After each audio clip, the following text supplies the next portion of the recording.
The views and opinions expressed in this podcast are those of the hosts and guests and do not necessarily reflect the official policy or position of the podcast platform, its affiliates, or even the hosts. The information provided is for general informational purposes only and should not be taken as legal, financial, or professional advice. The host and guests are not liable for any errors of omission in the content, nor for any losses, injuries, or damages arising from the use of the information provided.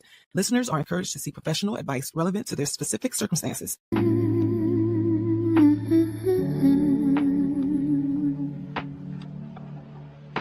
A frank conversation with Hazel Moon.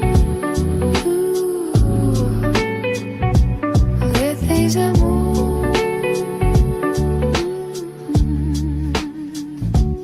Real stories, real people, real conversations. Just fine. You're listening to Real Frank Conversation.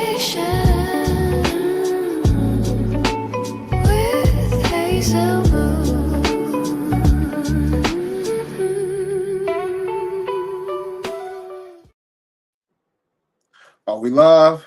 What's good, great people? I am Ezel Moon, and I have a special guest in the building today. Today, our guest is a leader, engineer, entrepreneur, and the founder of one of the fastest rising Black-owned whiskey brands in the country, Brotha Whiskey.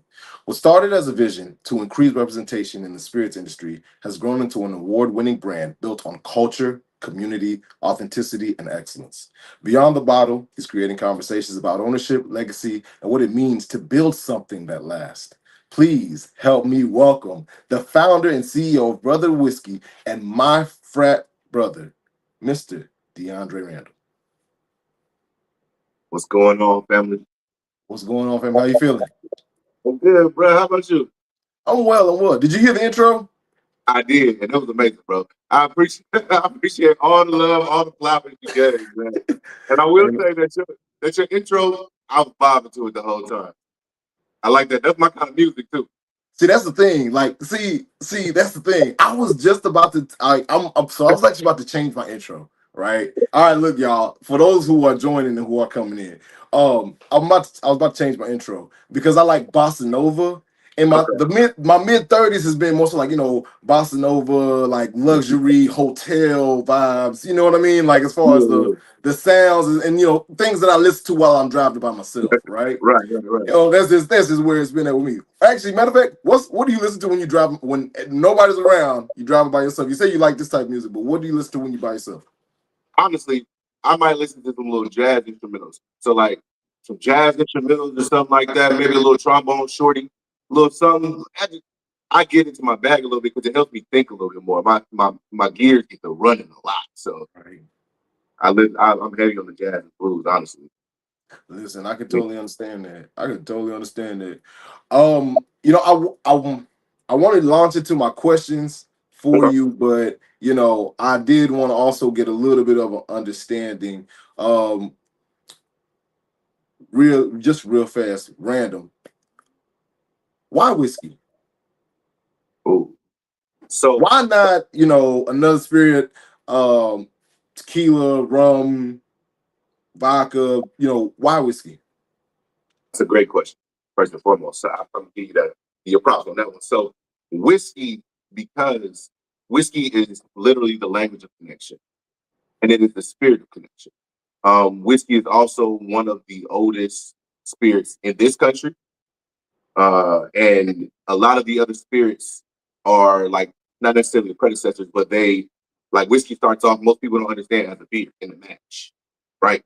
So you mash up the grain, get all that good stuff, you ferment it, and you get a beer. And then you distill it a little bit and you get your vodka. And then after you throw it in the barrel and age it, it becomes whiskey. From that distillate, it ages, you get the chemical process and all that kind of stuff. You get the color and a little bit of the flavor from the char on the barrel, and it becomes whiskey. So it's a very complex spirit. And I'm an engineer by degree, so I love complex things. I'm very inquisitive by nature. So I just love to learn about things, see how they came to be. And honestly, connecting with people. It's one of those spirits that you just sit down and drink with somebody. You sip neat, even if you sip on the rocks or you sip a cocktail, you make sure that you enjoy your whiskey. because it's going to last you for a little while. It's not something you just want to take back all the time. There are shot whiskeys, but when you're drinking a fine whiskey, it's to be enjoyed. You touched on engineering, right? What was that like, attaining your engineering degree? Oh, it was different for me. It was challenging, I will say that. So I'm a mechanical engineer by degree, which is, I would say, arguably the hardest discipline outside of chemical. I'm gonna be honest. I'll give chemical their flowers right there. They got it. What does mechanical engineering and chemical engineering have on philosophy? On philosophy? So the very first thing they tell you in engineering school when you become a mechanical engineer is they say the definition of mechanical engineering is the study of any and everything moving. And so when we both understand that if it's a study of any and everything moving, it's not just when you're in school, they don't just teach you topics, they teach you how to actually learn. So you're learning the system of any and everything that actually moves. So you understand the system that's broken down to a subsystem, that's broken down into other parts that build that subsystem just to make up a system. And then you have to integrate with other things. So whether it be a bottle, whether it be a table, whether it be the mind, you may not know the actual, the practicality of what it is, but you know that there are a lot of things that go into that one system. And then you start to delve into the details and you figure it out. So honestly, a lot of engineers go off to be like lawyers and stuff. Like once we have that base as mechanical engineering, you go off and do something completely different. You see, I'm in whiskey, so You went off and said, you know what, man, whiskey. Like let me make this happen. This is gonna be the one. right. What is the name? I've really been wanting to know this. Talk to me about the name, Brotha Whiskey. What is it representing to you? How much does the name align to your goals, your aspirations? Talk to me about this name. Oh, absolutely, man. So honestly, where we just came from, literally in that last question, it feeds into this perfectly. So I'm originally from Portland, Oregon, born and raised, way on the other side of the country. Went to school in North Carolina, got my engineering degree, and for the first time, I was a part of the majority. Like everybody, just affluent families, just people that were the only ones in the family to ever go to college, first generation, things of that nature. But we were all there to strive to be better and to make this world better and to, achieve better things for us. So first time you got everybody else, and I had never seen that, especially with so many people. North Carolina A&T is the largest HBCU in the country as well. And we graduate the most Black engineers in the world. I'm just gonna throw that out there, shameless plug. So so what I'm saying is after I left that safe space where I was a part of the majority, I went back into corporate America. And in corporate America, I went to the railroad space. So it was literally just me all the time again. And I didn't just go in at the bottom ranks. I went in an actual like corporate role. I was not necessarily running things, but I was in the boardrooms and in front of clients and customers and doing consulting and things like that. We were in cigar lounges and boardrooms and in these spaces during these fellowship events. It was whiskey. And they really understood whiskey. It was like the language in the room. But I didn't understand it because in college, we drank whatever we could, obviously. Whatever we could get our hands on, we drank it a little bit. So whether it was cognac or vodka, we drank what we needed to have a good time. But they had 5 years, 10 years, scotches, bourbons, wheat whiskeys. They had all these things, and I had no idea what any of them was. All I could do was drink it and say, okay, it's kind of good, right? So I didn't enjoy being an outlier. I didn't enjoy being an outsider, not understanding what it meant to have and enjoy whiskey. And especially since I had worked my whole life to be in this engineering community, and I knew the same things as these people, if not more, and they had a leg up on me, so I didn't enjoy it. So I went off on the side and I taught myself everything I needed to know about whiskey just to assimilate into that engineering culture that I had matriculated into. So I literally went off on the side, just reading, testing myself, and then I started to teach other people about whiskey as well so that they could understand it because I know I wasn't the only one in this situation that had this issue. So now we have a little bit of community, and people started to call me Brotha Whiskey from that. People literally said, "Oh, okay, okay, Brother Whiskey. All right, like I still feel like to this day that there's a lot of people out here that don't actually know my name. So they call me Brother Whiskey every time they see me, even people that really know me. They don't even say D. Right. Nah. Hey, Brother Whiskey, come here. Oh, okay. All right, bro. I come accustomed to it. You know what I'm saying? So even after that, then they started to, ask me like, so when can I taste the whiskey? When can I get a little bit? When are you selling bottles? You bring some bottles with you next time. And I'm like, I don't actually have a whiskey. I just know a good amount about whiskey, and I teach us, and I got a whole bunch of whiskey from everybody else. But that kind of, sparked something in my mind because I never actually planned to have a whiskey brand. But it sparked something that I noticed a real gap in the market for a premium black-owned whiskey, that we could actually enjoy, and it was owned by somebody who actually knew whiskey and the whiskey market. So I took that and put my drink in a bottle. We're here today. That's all right. That's all right.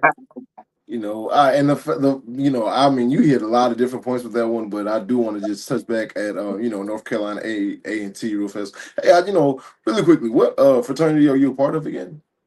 Omega Psi Phi Fraternity Incorporated. That is the greatest fraternity known to man, and it is honestly amazing to see a brother that is a part of the same fraternity that I'm part of that says, hey, you know what, let me go ahead and side quest into starting a whiskey business. You literally said that, and it's what it was. You just said, hey, I'm gonna do this part really quickly right here and side quest into this. That's amazing, dog. Sincerely. Appreciate it, dog. Sincerely. It's been a journey. It has. And the reason why I want to be very clear, the reason why I say side quest is because, you had a successful career in engineering and project management, and then you said entrepreneurship. That is absolutely amazing. Talk to me about, the biggest misconception you had about starting a business. Oh. Honestly, I would say wearing all the hats and wearing them effectively, honestly. Because you can put on that hat, but that don't mean it's going to fit right. So, I mean, you have to wear the sales hat, you have to wear the marketing hat, in this industry, the whiskey hat, because I had to make sure that the whiskey is there in production and stock where it comes from, how much I have, like when my next inventory is coming from, what my raw materials are. Like the country is in a state of depression right now, low key. So I got to make sure that I have glass for my next bottles, and that's been an issue. But that's all the stuff like legal and compliance, literally every single hat. You got to wear them effectively when you're a small brand because nobody's about to run to save you. Like running from it will not save you at all. So it's just not gonna work. Right. So, I mean, that's really the biggest misconception that I had. And honestly, following that is getting into stores and locations that just because people had product, I didn't know who was gonna buy my product when I first launched it. I just knew that this is the route I was taking. And I just put myself out there, honestly. You just gotta start somewhere. The whiskey industry isn't known for diversity. Did you feel like you had to work twice as hard to, earn your credibility, especially, after, well, I mean, not after, but literally while wearing all these hats? Yeah, I would say absolutely. And honestly, the job is never done. So I would say I'm literally still learning credibility. I mean, earning credibility and building my way up. Because the whiskey industry is one that hasn't always been the most open.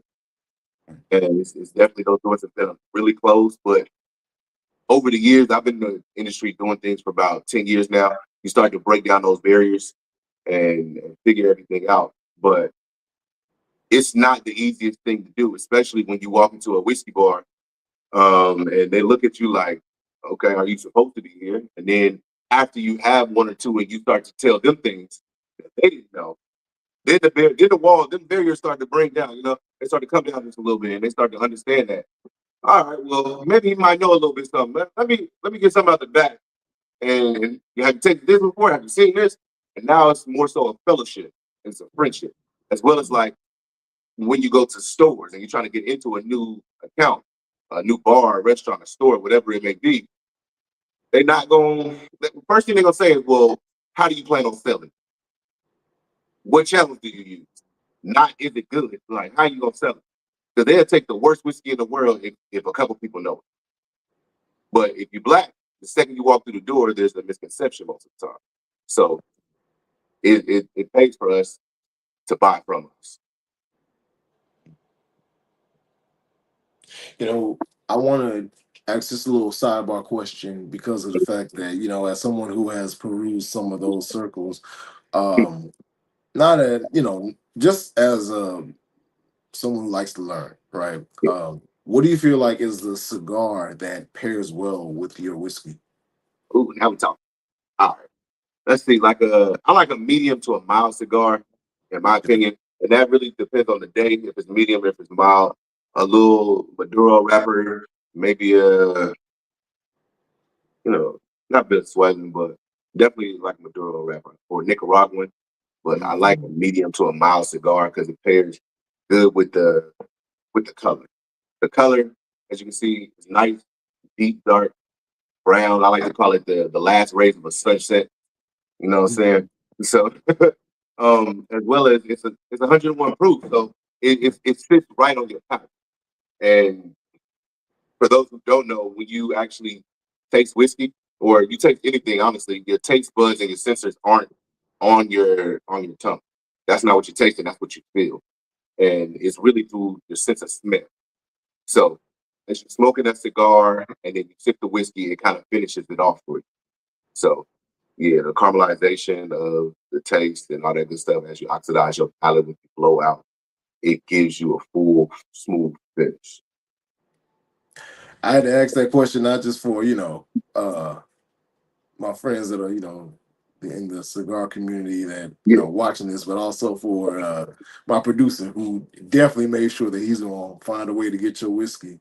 Hopefully he is not getting, because apparently your whiskey is so good, somebody in Detroit is trying to make it work. Brother, I need to find them, man. That's crazy. Um, I want to ask you though, give us some of the things that you feel like makes Brother Whiskey different from every other bottle on the shelf. I personally am attached to the fact that it's you, right, Mhm. and you are amazing. But for others, the random, the random people that would decide to go into the liquor store and say, hey, let me go and get this. Let me try this out. What are the differences? Oh yeah, absolutely. So, what makes my whiskey different is first I'll start off by saying this: premium whiskeys, your Pappy Van Winkles, your Woodfords, things of that nature, they all have a wheat component, I would say. There's a percentage of that premium whiskey that is wheaten because they want extra flavor and they want smooth. They want a smooth finish on it. So that wheat provides that for you. And the wheat is the upper echelon of the grains. It goes wheat, corn, then it goes your rye, and you have some peat, right? So I chose to put 95% wheat in my mash bill for that specific reason. So it's a heavily wheated, almost fully wheated whiskey. You can call it a fully wheated whiskey if you want to, because it pretty much is, right? So Right. there aren't many whiskeys on the market that have that much wheat in the mash bill. So it is smooth, and you can go higher up in proof with still being smooth. So most people say it drinks more so like 90 than a 101. And then you have a lot of flavor because I have a char number 4 on a scale of 1 to 5, which gives it the color. It gives it added flavors so that when it's in that barrel, it ages a little differently. It's going to be darker. So, yeah, there's a few things that are different about our whiskey. That 95% wheat and that char number 4 are two of the main factors that I would say. You're not going to find a lot on the. With all these things in mind, what kind of legacy do you hope Brother Whiskey leaves behind? Honestly, my intent is for this legacy to transcend for generations after generation. Me, my next little one, they little ones, everybody after that. I want this to last forever because it's really our what we like to say, and our slogan is elevate your spirit and define your style. I'm really teaching the game of whiskey, and I'm giving it to any and everybody. And that's how we elevate our spirit so that we can all enjoy and redefine what whiskey represents. And then you define your style by, those who come after you, you still have to teach them as well. So if they're learning the game since they were little babies, like my daughter knows the name. My daughter knows the name. She's saying every day. I said, I'm going to work. You going to Brotha Whiskey? Yeah. Yes, I am, baby. Good look. I am going to Brotha Whiskey. You going to sell for Brotha Whiskey? Yes, ma'am. Speaking into existence, baby. So I hope that it transcends generations and it becomes a household name very soon. And I just, honestly, that's the overall goal. That's the bird's eye view from there. We're gonna go ahead and take a quick commercial break, and we'll be right back. So you ready, dog? I'm ready. All right. It's commercial on 3. It's commercial on 3. You ready? 3, 2, 1. Commercial. WSAN Radio, the soul of America and beyond.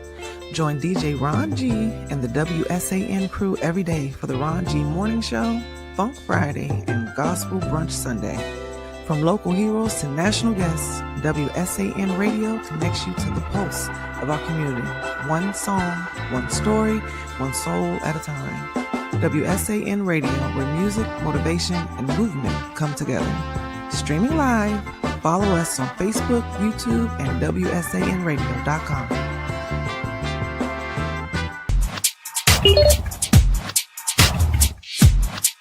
Got me together with this 2-piece. It's the good leggings, no see-through business.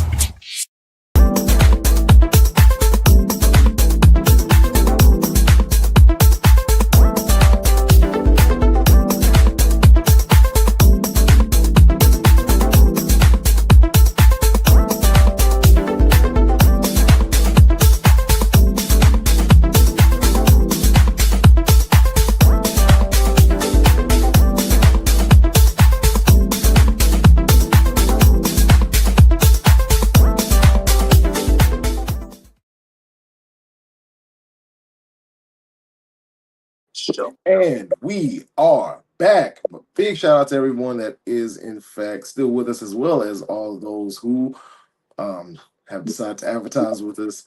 Thank y'all so much. All those who are listening on WSAN Radio. What's going on, San Antonio? Good luck in the finals. Let's see. Dog, how you feeling?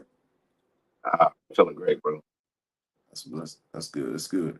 You have a quote where you said that, I've led global customer-facing projects with budgets exceeding $30 million, achieving a 95% on-time delivery rate, and the role honed your skills in system integration, operational efficiency, and managing international teams. With that skill under your belt, how do you hope that you utilize that moving forward, especially as your whiskey enters, different areas across the globe? Great question. So for me, I literally apply everything that I've learned throughout my career in my everyday life. Right. So my project management certificates, my engineering, all that good stuff, my supply chain management consultant, all that good stuff, put it into my everyday life. So I make sure that everything is systematic so that it is transferable enough. So I put that in my business every single day so that my cost of goods get lower, my shipping gets lower. It's a little bit more efficient, that the people I work with, my partners, so they can eat a little bit more, so they're more susceptible to work with me, because Now they're eating more because we're growing. And right now, literally, probably about 30 minutes before this call, before this show, I was doing some maintenance. I would say, because I'm trying to move into new markets, literally within the next 2 weeks. So, and some opportunities just came up, so I'm literally trying to move into a couple new markets within the next couple of weeks. And I had planned to do 2 this year, but it's looking like 3 to 4. And that's, the things are just starting to align. The stars are aligning. So, yeah. We love to hear it. We love to hear it. Give me something. Give me a decision. That you made that changed the trajectory of Brother Whiskey. Ooh. Let's see. I would say literally just stepping out on faith. Because I tell people, like, being an entrepreneur is not easy at all. Like, in any facet, I don't care what industry you're in, it is not easy. Honestly, I like to call it, I say, pretty much at some point in your entrepreneurial journey, you're gonna have to step off that cliff. You're gonna have to step off that cliff and hope you float on clouds. Because otherwise you're gonna hit the ground. But if you never step off that cliff, you'll never know what could. It's literally stepping out on faith, because for my second batch, mind you, we're on batch number 3. Batch number 3 literally just released 3 weeks ago in May, the middle of May. So batch number 2 was last fall. And it got real tough putting together batch number 2, because for distributors, money wasn't coming through the way it should have been coming through to me, even after it sold, things of that nature. Payments were delayed, you cash strained, and you still got to get new whiskey out because the demand is high, but the supply is low. So you got to figure out how to pivot on a dime. Literally, you got to you got to use your ingenuity to pivot immediately, because I had 0 product, a whole bunch of orders. There were people like demand, like, where is it? When is it? Why is it out of stock? When can I get it? What store can I go to? And I'm like, just give me a minute. So honestly, I started doing videos. I started doing like Wednesday and Sunday videos. People are like, oh, I like the videos. I'm like, good. It took your mind off the whiskey, because I don't have any right now. I have 0 whiskey for you. Okay. But watch these videos while I get it together. Okay. So it distracted people just for a little bit while I put it together. And then I put together just enough whiskey to carry me through for a while. And then that led into more opportunities, bigger opportunities. And then I got a little bit of funding. Then I got a whole bunch more whiskey. And so batch number 3 is literally our biggest batch yet, and it is our best batch today. So That's a blessing. That's a blessing. That's a blessing. and I'm a trainer. So I was saying, it was supposed to work out. It's always gonna work out. It's always gonna work out. Oh my gosh.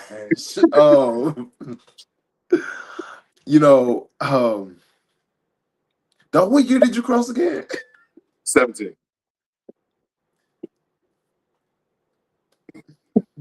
Yeah, 17 is that makes sense. that yeah. Y'all gonna succeed. All of y'all gonna succeed. All of y'all. Talk to me about an accomplishment that you are, most proud of, that nobody literally talks about, or just gives you your props or your flowers on. I would say honestly, graduating from engineering school. It was a feat. Like, that was real, because you know how at HBCUs you go to orientation, whatever, they be like, look to your left, look to your right. One or both of them people ain't gonna be here when you graduate. It's real. But in engineering school, it's like, after that first year, everybody gone. It's 20 of y'all left in your whole major, and then by the time you get to your graduation class, probably 12 of y'all. And then honestly, a year or 2 after graduation, when everybody get their jobs, or after you graduate, a lot of my classmates didn't even want to do engineering no more. They just got an engineering degree. I had some that went to California to go dance. I had some that went to go do actors. There's some lawyers, a whole bunch of other stuff. But it was like 5 of us that stayed into engineering. and I actually got down and dirty into it and actually worked it out. But it was tough, and I was on the entire other side of the country. Like I left at 18. The day after graduation, I was on a plane at orientation. I was in North Carolina. Woke up in North Carolina. So I would say graduate from engineering because the one thing I told myself, I said, you got to finish what you start. So I started. What will be the next big milestone for your life? You know, with that being, with that behind you, what's going to be like the next thing that you say, like, hey, I'm proud of this?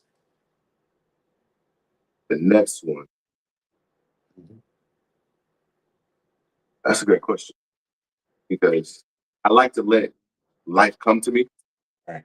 And I do have long-term goals and short-term goals and stuff like that. But I feel like the one thing that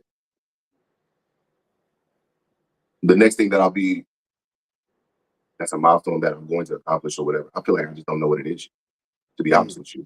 But I feel like it's big for me at this point. So I feel like whatever that next milestone thing is, I won't know until it happens. Don't let the world dictate it for you. Yeah. I know that they're gonna, you're gonna get more accolades. The accolades are gonna be what the accolades are, but do not let the world dictate it for you. Let it come from a place where inside of you that you say, I have built this thing, because you have already built something to be proud of. You yourself doing what you did by graduating from engineering school is already something to be proud of. To go ahead and say that, hey, I'm gonna also build a brand and actually follow through with it and wear all the hats and do everything that you've done with it, it is also another thing to be proud of. So whatever it is that you decide to be, to be proud of next, man, like, I just want you to know that you have people that are behind you, that are with you, saying that, hey, we are proud of it too. So specifically because it's you. Appreciate that. Thing, man. I mean that. What let's give the world a little bit of advice. Give me one book that you read that you said, you know what, this is actually going to help me with my entrepreneurial goals. It's a book called, well, I read a couple books. I will say the one that helped me in this industry is called Mastering the Art of Whiskey. Okay. It was dope. It was a real dope book. And it gave me a lot of insight on like the process so that I could choose the right whiskey, because I could have entered this industry with a product a long time ago, but it took me a little longer because I wanted to enter it with the right product. Like, if I couldn't sit here and drink my own stuff today, there's no point in me having a brand. Like, if it's not my go-to, why do I have it? My opinion. So, like, I can talk about it all day, every day because I do that. But also, I would say, I don't know, profanity on the show, but yeah, the subtle art of not giving them. You know what I'm saying? Oh, you can cuss, dog. It's fine. I'm just. So like, the subtle art of not giving a fuck. So that book right there is, hey, look, it's insightful, man. And there's a series of them, but the subtle art of not giving a fuck was deep. Yeah, I already didn't care too much about what people thought about me or where I was going, and how their perception of what I was doing in the world. Because once you start to feed into that, you start to feel like everybody watching you all the time. I couldn't give a damn if you watching me, because if you watching me, you ain't paying attention to what you're doing. So I'm clearly doing something right. Absolutely. So maybe you can walk in my path. That just means I'm a leader. I wonder, do you have a whiskey besides your own that is, something that you do frequent? Yeah, honestly, because I mean, yours is high, dog. Yours is high quality. 95%, weed is not something to sleep on now. So yeah, so I do. I have one of my favorites is and I'm not even a Scotch guy.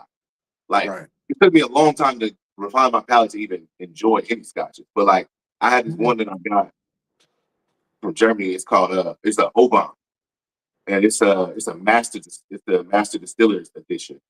Coming to Bluetooth, man. I got it. I had some earlier today, honestly. So when I was done with everything earlier today, I had a little drum. But yeah, it's called Oban, the master distiller edition. it's smooth. It's not like heavily peated, probably like 25 years or something like that. But I take it and I sit it to the side. So I enjoy just a little bit. And then I sit it to the side so I can keep it because I honestly don't know where I'm going to get that bottle from again. So, yeah, it's good. Hey, man, I understand that. I'm actually a tequila drinker myself, but and now that I have, because you've shared this, guess who's coming over to try that nice recommendation that you just said. And pull up, dog. I had a whole bunch of them too. I got a whole collection, man. That's what I was tasting around the world, dog. During COVID, I got a little bit of everything in. They took down the walls. Let me get that Japanese. Let me get this. Let me get that. Sure, you gonna break down the walls and I gotta pay the tariffs or the taxes and the fees? Run that, bro. And I can't leave the house. Please give me all of that. I got to store it away. Most definitely, dog. I'm coming through. I got to. Talk to me about what success means to you today versus before Brother Whiskey. Yeah, absolutely. So today, success is defined on my long-term goals with the brand, and it's literally a daily struggle because as a small brand, we live a daily life. So like every account matters, and then once you get that account, you got to prove to them that you deserve to be there in that account. And then once you prove to them that you deserve to be in that account, you got to prove to them that you deserve to probably be on the menu so they can pour through it more. And then you just got to continue. It's continuously proving time after time after time after time what you already know. You know what I'm saying? You know that you're worthy. You know that you should be on the top shelf. You know that you shouldn't be on the rail. You know that you are premium forward. You know that you have the medals. You know that you have a following in the back end and you can bring people to do all this stuff, but everybody wants you to do the same exact thing every step of the way, every process. So I 60 accounts around this area, right? In the Maryland area, Maryland, DC. But every last one of them up front wanted me to prove to them and come do tastings every week. I can't do 60 tastings a week. That's a lot of time. First of all, especially everybody wants to do tastings Thursday to Saturday from 5 to 8. Y'all got two places a week. So yeah, it's everybody wants those tastings so they can sail through the bottles and then they can order more. So really today is make sure that I'm with the brand and I'm following the process that I laid out for myself to get to those long-term goals and being patient with myself, not trying to make everything happen in one day. So that's really. And before before you had Brother Whiskey, what did success mean to you? Before that, honestly, it meant climbing those ranks. Before I had Brother Whiskey, it meant climbing those ranks and ensuring that I could, just make it every day. Working in corporate America is not easy either. And I was literally, for majority of my career, the only one that looked like me. And not even the majority, like heavily, probably 90% of the time, I was the only one that looked like me. And I also didn't work for American companies most of the time. I worked for foreign companies. So I worked for Chinese companies, British companies, German, French, and all these companies. And it wasn't just like they were French and German companies here. It was French and German and Chinese people that were the majority at those companies. So it was really just making it through the day, through the language barriers and the culture barriers, and honestly, just making sure that I could just ascend through those ranks. That's what success looked like then. A new title, all that good stuff. But right now, it's a little different. So making sure that my name carries it. Also, what do you want for your children? I want them to live a soft life. Honestly. So I got one little girl right now, and I want her to live a soft life to the max. And to be honest, she has my mentality, so she living a soft life anyway. So she just floating. She gonna take whatever she can get. So she be chilling, to be real with you. But I want her to live the soft life, to not have to necessarily worry about anything. That's not saying that she won't have to work for everything that she gets, but I want her to understand what hard work looks like. But for her to have those tools accessible to her to be able to, excel past everyone else that's in front of her, fast track available to her. I want her to know that she has a family around. I want her to know that she has a community that backs her. And I need her to know that her support system is strong. So that there is no limits that she can't actually reach. And that's literally why I do this every day, to make sure that she sees me way up here, sees people looking up to me, or seeing people taking after the things that I do, the systems that I put in place. Like, she already knows at 3 that I have a business, that I do this all the time. I'm working, I do this. But she like, okay, well, let me go start a company. Let me figure something out. Like, I think we're gonna have a community day in a couple of weeks, and she's selling lemonade. She's 3. She's 3. So she got to drink her own. She's still eliminated at the little community thing. But she wanted to do something. She wanted to make sure somebody could buy something from her. So she's already entrepreneurial. Okay. And when is the community day? It's Juneteenth. Okay. Where is it at? It's out in Maryland. Okay. That's like, it's out in Maryland somewhere. I think about it. Hey, listen, send it to me. I got you. Send it to me. For sure. Talk to me. You know what? Let me get this. One word that describes your journey. One word. One word.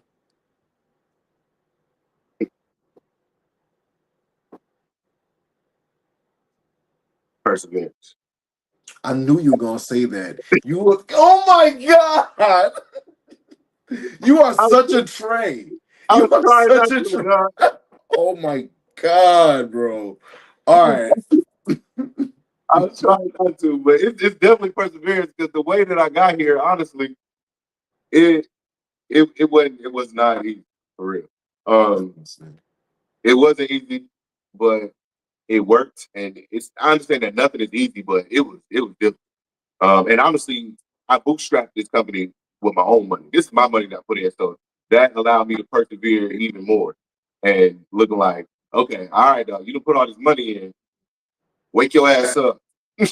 Go get on that computer. Like, people understand, like, the videos that I put out on Wednesdays, I'm up at 4 or 5 o'clock in the morning because I forgot to do it the day before. So I woke up at 4 or 5 o'clock in the morning just to shoot that, so I can have time to edit that and then put it out so that people could, at the time, in that right slot, so everybody could actually see it and get to it, so it don't come to you 3 days later. Like, yeah, I'm meticulous about what I do and the process that I take, but also having to use my network that was expensive, but asking for favors to get bottles, and trying to figure out, like, if I'm asking for too much, but not wanting to ask for too much, but not caring no more because I need to get it done. Like, it's really just pushing past myself and beyond my boundaries of limits of what I'm comfortable with, just to make sure I succeed. Because once you throw that money in that account, it's done. It's not yours no more. Yeah, So, you're absolutely right. So that's why I say perseverance. Favorite restaurant right now?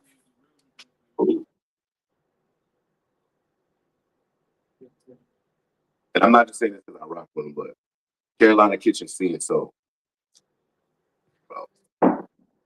it's a concept that's I've never seen before. So you can get a plate full of crab legs, like snow crab legs with some greens and macaroni and cheese and a little lamb. And then a good drink on top of that. And they got all black spirits behind the bar. So it's like, okay, I got what's called. Got to get that. Got to get that. You said lamb? Yeah. Crab legs too?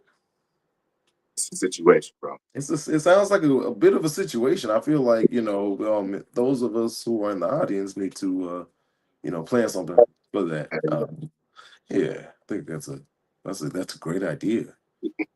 That's an absolutely amazing idea, actually. Favorite restaurant when you were a kid, though? Yeah, don't laugh. But I feel like it was Tony Roma's. Tony, what? Tony Roma's. With the ribs. I know. I knew you was gonna say ribs, and that's the funny part about it. Like I said it in my head. Tony Roma's. I used to smack them ribs, bro. You I'm know, I sad do. they don't like exist anymore, I don't think. Actually, you know what? I found one in Canada. Like right on the other side of Monoma Falls, on the Canada side. Not Monoma Falls, that's Oregon. Niagara Falls, right on the Canada side. It's one right there. Next to the hotel, in the corner. I'm And I was going. up there, it's like, I'm going. I'm going. I'm going. It's okay, though. I'm going. we said, I'm bro, going. we got to go to Tony. You don't just see a Tony Roma's and not just You pull up. don't, I got it. bro. Now you know what's funny? As a kid, from like when I was from Texas, favorite Shoney's. Shawnee. Whenever I could find it, whenever we were like, oh, it's the Shoney's, bro, it Yeah. was lit. It was lit. Shawnee. Shoney's, man. I want to get into the goal of the show, which is philanthropy, garnering support from the audience and putting it towards a charity or nonprofit that you care about. What charity or nonprofit would you like to spotlight today? You know, give a shout out to, and why is the cause that it faces so important to you? Absolutely. For me, I would say the nonprofit is Feeding America. And it's important to me being from Portland, Oregon, honestly, because everything is from farm to table, and there's a huge homelessness crisis out on the West. Um, and I believe that everybody has the right to food, everybody has the right to eat, things of that nature. And our crops are grown to be eaten. So they are feeding America literally, and they're making sure that everybody understands what it means to have a full belly. So, yeah, that's Man, listen, thank you so much for shouting them out. Hopefully, those who are underneath the sound of our voices, who have in fact enjoyed this conversation, they in fact donate, whether it be their time, energy, or effort, or even a monetary donation to them. And yeah, man, they help put food in the bellies of people that are out there. Dog, I want to say thank you so much for your time, your energy, your effort, what it is that you do. It is absolutely amazing. It is admirable. Thank you so much for shouting them out as well. Um, Before we close out, though, we like to leave with words of wisdom for the next generation. So, what words of wisdom would you have for the young entrepreneurs who are having a hard time securing funds for their dreams? make sure that you have a plan. And don't just have a plan in your head. Make sure that you take that plan that you've been thinking about and the journey that you plan to go on and put that on paper. Because people will listen, and then make sure that you will get exactly where you need to go, but they just need to see it. They need to visualize what your thoughts are, what your projections are, what your needs are, what your product is. They need to actually see it. So even if you just use Google, you can find everything that you need to set up that business so that you can be fundable. Because having a business idea is one thing, but having a fundable business idea is something else. You need to actually be able to put it down on paper, on a tangible piece of paper, so that you can say, here, this is what I'm doing, this is what I've been doing, this is what I need to do, this is where I'm having issues at, and be very transparent in your thought process and in your delivery when you're talking to these people, because they're gonna help you. Nobody has an issue helping you, but they just want to see. You can't just give them a 2-second pitch or a 3-minute pitch and think it's gonna work, because then they gotta do due diligence. And that due diligence is all about paper. They want to know. They gotta see the numbers, they gotta see your idea. So write it down whenever you think about it. 17 words of wisdom, man. I mean, I'm just so happy to see it. Like, I'm happy to see it. Um, y'all, this has been an absolute amazing conversation. And team, I just want to tell you, like I said, thank you again so much. He's gonna go ahead and bring you down. I'm gonna close out the show, and I just want you to know we appreciate you, doggy. I appreciate y'all for having me. It's an amazing show, man. We had a little fun on here. I mean, you can always come back now. Like I'm not opposed to it. Yeah, I'm ready for it. Let's do it. All right, for sure.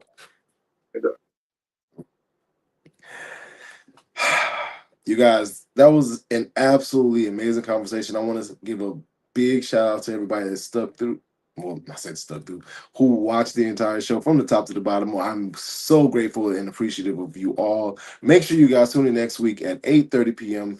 Eastern Standard Time, 7:30 p.m. Central Standard Time, where we have another amazing guest. And if in fact you see Brother Whiskey on the shelf near you, go ahead, pick up a bottle and take a selfie with it, send it in. I want to make sure I post it.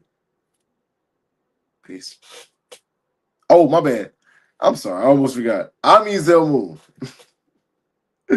Wait, like, can I do another one? Can I do another one? My editor is gonna do his thing where he cuts this whole part out. That's not happening. This is live. I'm Ezel Moon, and I'm not doing it unless it's fun and it helps people. Peace.